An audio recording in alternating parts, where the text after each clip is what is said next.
Uni معلومات میں آپ کا خیر مقدم۔ اس انسان کو اللہ نے اشرف المخلوقات بنایا ہے، لیکن اس کے باوجود بھی انسان ایسی ایسی حرکتیں کر رہا ہے کہ جانور بھی شرمندہ ہے، کیونکہ جانور عقل نہیں رکھنے کے باوجود بھی، علم نہ رکھنے کے باوجود بھی جانور آتم ہتیا نہیں کرتا ہے، خودکشی نہیں کرتا ہے، سوسائڈ نہیں کرتا ہے۔ لیکن کتنے افسوس کا مقام ہے کہ ہم اشرف المخلوقات ہونے کے باوجود بھی ہم وہ کام کر رہے ہیں جو جانور بھی نہیں کرتے، کہ جانور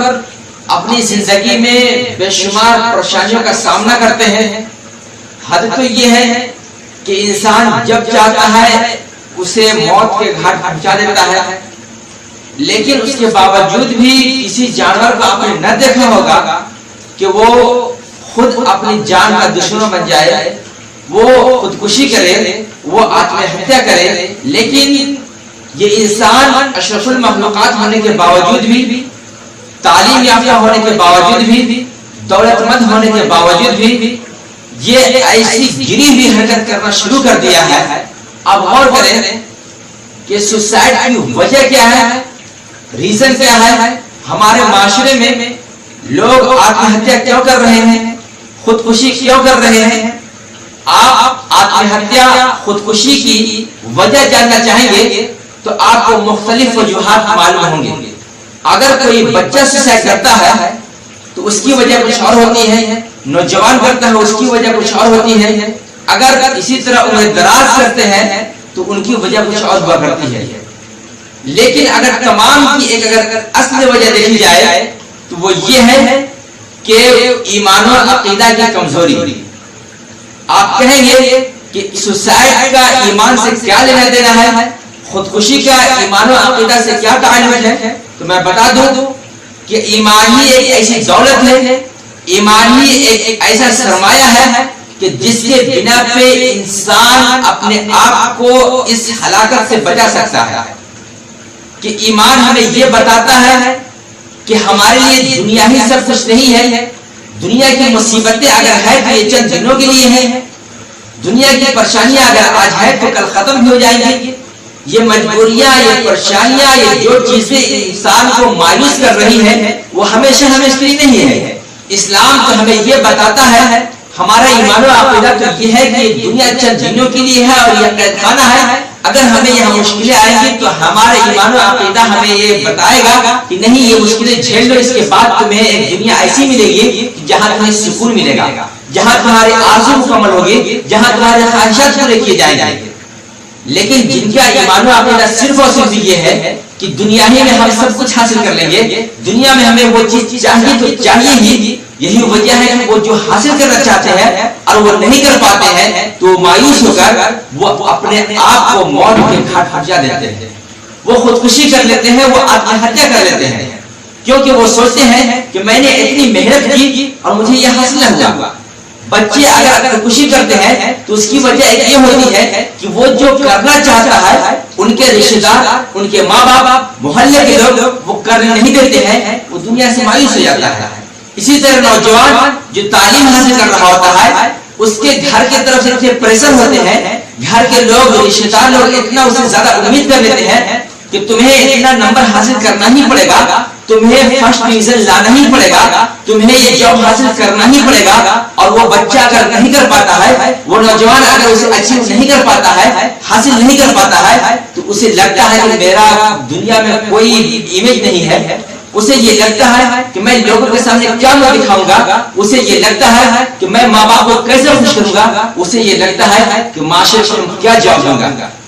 جب اسے کوئی جواب نہیں دکھتا ہے، جب اسے کوئی امیدیں نہیں دکھتی ہے، جب ہر طرف مایوسی مایوسی، باپ کی خواہش وہ پوری نہیں کر پاتا ہے، محلے کے لوگ اسے کچھ اور امیدیں لگائے ہوتے ہیں، رشتہ دار کچھ اور اپنا گول تیار کر کے رکھتے ہیں اور سب اس بچے کے اوپر تھوپ دیتے ہیں، اور وہ بچے جب اسے حاصل نہیں کر پاتا ہے تو اسے لگتا ہے کہ ماں باپ مجھ سے خوش نہیں ہے، رشتہ دار مجھ سے خوش نہیں ہے، جس کے بنا پہ اسے لگتا ہے کہ یہ دنیا ہمارے لیے نہیں ہے، اور وہ یہ قدم اٹھانے میں مجبور رہتا ہے کہ اسے یہ لگتا ہے کہ سب سے آسان کام موت ہے، سب سے آسان آسان کام خودکشی کرنا ہے، سب سے آسان کام سوسائڈ کرنا ہے. اسے لگتا ہے کہ میں معاشرے کا سامنا نہیں کر پاؤں گا، اسے یہ لگتا ہے کہ میں ماں باپ کا سامنا نہیں کر پاؤں گا، اسی وجہ سے اسے سب سے آسان یہ لگتا ہے کہ میں موت کو گلے لگا لوں. تو آپ غور کریں کہ آخر اس سوسائڈ کا ذمہ دار ہے تو کون؟ ایک اور میں آپ کے سامنے نقطہ پیش کرنا چاہوں گا، اور اس سے پہلے ہم دیکھیں کہ ہمارا یہ عقیدہ ہے اور قرآن یہ بتاتا ہے وَلَا تُلْقُوا بِأَيْدِيكُمْ إِلَى التَّهْلُكَةِ کہ تم خود کو ہلاکت میں مت ڈالو. اللہ تبارک و تعالیٰ دوسری جگہ ارشاد فرماتا ہے وَلَا تَقْتُلُوا أَنفُسَكُمْ كَانَ بِكُمْ رَحِيمًا کہ اپنی جانوں کو قتل نہ کرو، اللہ تم پر بڑا مہربان ہے. آپ غور کریں کہ جب ہمارا ایمان و عقیدہ یہ ہوگا کہ خدا یہ کہہ رہا ہے کہ تم اپنی جان کو ہلاکت میں مت ڈالو، تم اپنے آپ کو قتل نہ کرو، تو جب ہمارا ایمان و عقیدہ پختہ ہوگا تو ہم خدا کی اس حکم کی تعمیل کرتے ہوئے نظر آئیں گے. اور جب ہم خدا کے حکم کی تعمیل کریں گے تو پھر ہم سوسائڈ کے قریب بھی نہیں جائیں گے، ہم خودکشی کے قریب بھی نہیں جائیں گے. لیکن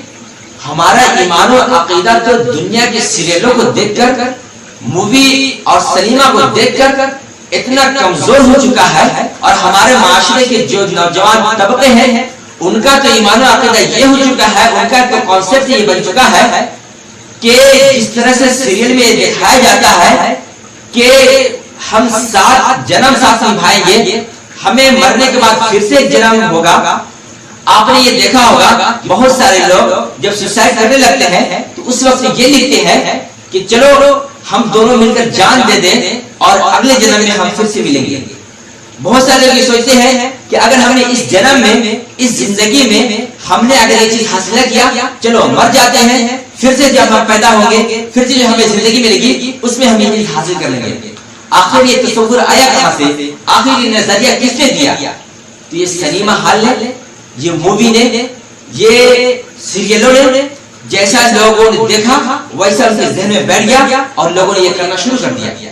بہت سارے لوگ ہوتے ہیں بالخصوص نوجوان طبقہ کہ جب کوئی لڑکا اور لڑکی شادی کرنا چاہتی ہے اور ان کے پیرنٹس، ان کے ماں باپ اگر راضی نہیں ہوتے ہیں تو سوچتے ہیں کہ چلو ہم لوگ مر جاتے ہیں، اگلے جنم میں ہم لوگ ساتھ نبھائیں گے.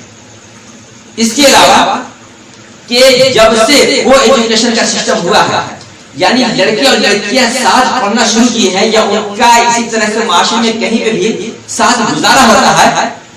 تو کہتے ہیں کہ یہ ترقی یافتہ دور ہے. لوگ یہ کہہ کے باتوں کو ٹال دیتے ہیں، اور اگر کوئی نصیحت کرتا ہے تو کہتے ہیں آپ کس زمانے کی بات کر رہے ہیں، یہ ترقی یافتہ دور ہے، ہم لڑکوں کو اور لڑکیوں کو الگ تعلیم کیسے دے سکتے ہیں؟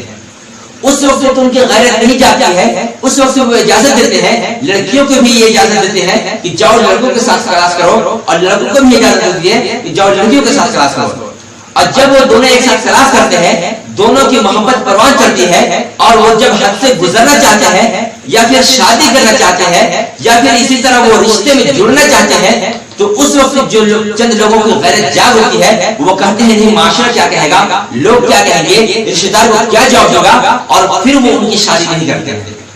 اب جب ان کی شادی نہیں کرتے صرف اس لیے کہ معاشرہ کیا کہے گا، لوگ کیا کہیں گے، سماج کیا کہے گا، رشتے دار کیا کہیں گے، تو اس وقت آپ کہا تھے جب اپنی بیٹیوں کو اس کالج میں بھیجا کرتے تھے جہاں پہ لڑکے پڑھتے ہیں، یا اپنے بیٹے کو جگہ بھیجا کرتے تھے جہاں لڑکیوں کے ساتھ وہ کلاس کیا کرتا تھا، تو اس وقت ساتھ رات گزارنے میں، کلاس کرنے میں، پڑھنے لکھنے میں، گھومنے ٹہلنے میں کوئی پابندی نہیں تھی. لیکن جب وہ شادی کرنا چاہتا ہے، جب وہ نکاح کرنا چاہتا ہے، تو وہاں پہ غیرت جاگ جاتی ہے اور لوگ پابندیاں لگاتے ہیں، جس کی بنا پہ ان کی وہ جو مدت دراز کی محبت ہوتی ہے، جو ایک عرصے سے ایک دوسرے سے وعدے کر چکے ہوتے ہیں، جو ایک دوسرے سے پرومس کر چکے ہوتے ہیں، وہ نہیں نبھا پاتے ہیں، تو پھر انہیں یہ لگتا ہے کہ دنیا میں رہنے سے اچھا ہے کہ ہم موت کو گلے لگا لیں. انہیں یہ لگتا ہے کہ جب سماج ہماری بات نہیں مان رہا ہے، ماں باپ ہماری خواہش پوری نہیں کر رہے ہیں، سب سے اچھا ہے کہ ہم موت کو گلے لگا لیں، جس کی بنا پہ لوگ سوسائڈ کر لیتے ہیں. اس کے علاوہ اگلی بات کہہ کے میں آپ سے رخصت ہونا چاہوں گا کہ اگر ابھی تک آپ کو یہ باتیں سمجھ میں نہیں آئی کہ کو ایجوکیشن میں کیا گل کھلایا جاتا ہے، ایک عام مثال میں دینا چاہوں گا کہ ہوتا کیا ہے کہ جب دو لوگ خواہ وہ کسی بھی معاشرے سے تعلق رکھنے والے ہوں، اگر ایک لڑکا اور لڑکی دونوں ساتھ زندگی گزارتے ہیں تو یہ نفسیاتی طاقت ہوا کرتی ہے کہ وہ ایک دوسرے سے قریب ہونے لگتے ہیں. کوئی بھی نوجوان لڑکا لڑکی اگر ایک ساتھ زندگی گزارنا شروع کر دے، چاہے وہ کالجوں میں ہو، یونیورسٹیوں میں ہو، یا دیگر شاپ میں ہو، یا اور کمپنیوں میں ہو، دونوں ایک دوسرے سے تعلقات جوڑتے ہیں، تو اس وقت لوگ یہ کہتے ہیں کہ ارے یہ کچھ نہیں ہے. میں انہیں بتانا چاہوں گا کہ اگر ایک چولہے پہ ہانڈی میں دودھ کو رکھ دیا جائے اور آگ جلا دیا جائے اور پھر یہ امید کیا جائے کہ آگ جلتی رہے گی اور دودھ نہیں ابلے گا، تو یہ بیوقوفی ہوگی. تو جس طرح سے ہانڈی چڑھی بھی ہو اور آگ جلتی رہے تو دودھ کو ابلنے سے نہیں روکا جا سکتا ہے، اسی طرح اگر دو نوجوان لڑکے اور لڑکیاں ایک ساتھ زندگی گزار رہے ہو، کالجوں میں، یونیورسٹیوں میں، مالوں میں، یا اور بھی دنیا کے کسی بھی میدان میں، تو انہیں دونوں کو ایک ہونے سے کوئی نہیں روک سکتا ہے، انہیں آپس میں جڑنے سے کوئی نہیں روک سکتا ہے. تو اس لیے ہمیں چاہیے کہ اگر ہم دونوں کو الگ رکھنا چاہتے ہیں، اگر ہم یہ ایکسپٹ نہیں کر سکتے ہیں کہ ہم دونوں کی شادی کرا سکتے ہیں، اگر ہم یہ ایکسپٹ نہیں کر سکتے ہیں کہ ہم دونوں کا نکاح کرا سکتے ہیں، تو ہمیں پہلے چاہیے کہ ہم دونوں کو ایک ساتھ زندگی نہ گزارنے دیں، دونوں کو ایک ساتھ فراغ نہ کرنے دیں، دونوں کو ایک ساتھ ہم نہ رہنے دیں. اگر یہ مثال آپ لوگوں کو سمجھ میں آ رہی ہے تو بخوبی آپ اس نتیجے تک پہنچ گئے ہوں گے. سوسائڈ پہ غور و فکر کرنے سے پہلے ہمیں اس کے وجوہات پہ غور و فکر کرنے کی ضرورت ہے. کسی کے مرنے کے بعد ماتم کرنے سے بہتر یہ ہے کہ ہم اس کی زندگی کا جائزہ لیں، اس کی حالت اور کیفیت کو جاننے کی کوشش کریں کہ اس کی زندگی میں کیا چل رہا ہے، کیا گزر رہا ہے. مرنے کے بعد آنسو بہانے والے بہت سارے لوگ ہوتے ہیں، مرنے کے بعد لوگ ایک دوسرے کے اوپر چرچا کرنے والے بہت سارے لوگ ہوتے ہیں. کاش کہ ان کی زندگی کے چرچے پہلے ہوتے، ان کی پریشانیوں کا حل پہلے نکالا جاتا، ان کی دل کی باتیں پہلے سنی جاتی، خواہ وہ بچے کی بات ہو، چاہے نوجوانوں کی بات ہو، یا کسی عمر دراز کی بات ہو. اگر ہم ان تمام چیزوں پہ غور و فکر کرنا شروع کر دیں تو ہمارے معاشرے سے سوسائڈ ختم ہو سکتا ہے، لوگ آتم ہتیا کرنا بند کر سکتے ہیں اور خودکشی کو روکا جا سکتا ہے. اس سے ضرورت اس بات کی ہے کہ ہم خودکشی سے پہلے ہم اس کی وجوہات پر غور کریں اور اس کی وجہ کو ختم کرنے کی کوشش کریں. اللہ رب سے دعا ہے کہ ہمیں ان تمام باتوں پہ سنجیدگی سے غور کرنے کی توفیق عطا فرمائے. وما علینا الا البلاغ.